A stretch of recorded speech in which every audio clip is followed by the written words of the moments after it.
ओम गं गणपतये नमो नमः। श्रीमद् वाल्मीकि रामायण युद्धकांड 31वां सर्ग। माया रचित श्री राम का कटा मस्तक दिखाकर रावण द्वारा सीता को मोह में डालने का प्रयत्न। राक्षस राज रावण के गुप्तचरों ने जब लंका में लौटकर यह बताया कि श्री रामचंद्र जी की सेना स्वेल पर्वत पर आकर ठारी है और उस पर विजय पाना असंभव है, तब उन गुप्तचरों की बात सुनकर महाबली श्री राम आ गए। और यह जानकर कि रावण को कुछ उद्वेग हुआ है, उसने अपने मंत्रियों से कहा, मेरे सभी मंत्री एकाग्रचित होकर शीघ्र यहाँ आ जाए। राक्षसों, यह हमारे लिए गुप्त मंत्रा करने का अवसर आ गया है। रावण का आदेश सुनकर समस्त मंत्री शीघ्रतापूर्वक वहां आ गए। तब रावण ने उस राक्षस जातीय सचिवों के साथ बैठकर आवश्यक कर्तव्य पर विचार किया। दुर्दश बीस रावण ने जो उचित कर्तव्य था उसके विषय में शीघ्र विचार विमर्श करके उन सचिवों को विदा किया और अपने भवन में प्रवेश किया। फिर उन्होंने महाबली महामाया विशारद राक्षस विदुर जिन्नु को साथ लेकर प्रमादा भवन में प्रवेश किया, जहाँ मिथिलेश कुमारी सीता विद्यमान थी। उसी समय राक्षस राज रावण ने माया जानने वाले विदुरजिन से कहा, हम दोनों माया द्वारा जनक नंदिनी सीता को मोहित करेंगे। निशाचर, तुम श्री रामचंद्र जी के माया निर्मित मस्तक लेकर महान धनुष बाण लेकर मेरे पास आओ। रावण की आज्ञा पाकर निशाचर विद्युंजन ने कहा, बहुत अच्छा। फिर उसने रावण को बहुत बड़ी कुशलता से प्रकट की हुई अपनी माया दिखाई। इधर राजा रावण उस पर बहुत प्रसन्न हुआ और उसने अपना आभूषण उतार कर दे दिया।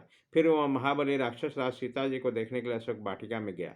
कुबेर के छोटा भाई रावण ने वहां सीता को दीन दशा में पड़ा देखा, जो उस दीनता के योग्य नहीं थी। वह अशोक वाटिका में रहकर भी शोकमग्न थी और सिर नीचे किए अपने पृथ्वी पर बैठकर अपने पतिदेव का चिंतन कर रही थी। उनके आसपास बहुत सी भयंकर राक्षसनियां बैठी थी। रावण ने बड़े हर्ष के साथ अपना नाम बताते हुए जनक कुमारी सीता के पास जाकर धृष्टापूर्वक वचनों से कहा, भद्रे, मेरे बार बार सांत्वना देने और प्रार्थना करने पर भी तुम जिनका आश्रय लेकर मेरी बात नहीं मानती थी, खर का विधेय वध करने वाले वह तुम्हारे पतिदेव श्री राम समरभूमि में मारे गए हैं। तुम्हारी जो जड़ थी सर्वथा कट गई। तुम्हारे दर्प को मैंने चूर कर दिया। अब अपने ऊपर आए हुए संकट से ही विवश होकर तुम स्वयं मेरी भाया बन जाओ। मूर्ख सीते, अब ये राम विषयक चिंतन छोड़ दो। उस मरे हुए राम को लेकर अब क्या करोगे? भद्रे, मेरी सब रानियों का स्वामिनी बन जाओ। मूढ़े, तुम अपने आप को बड़ी बुद्धिमती समझती थी ना। तुम्हारा पुण्य बहुत कम हो गया, इसलिए ऐसा है। अब राम के मारे जाने से तुम्हारा जो उसका प्रतिरूप प्रयोजन था वो समाप्त हो गया।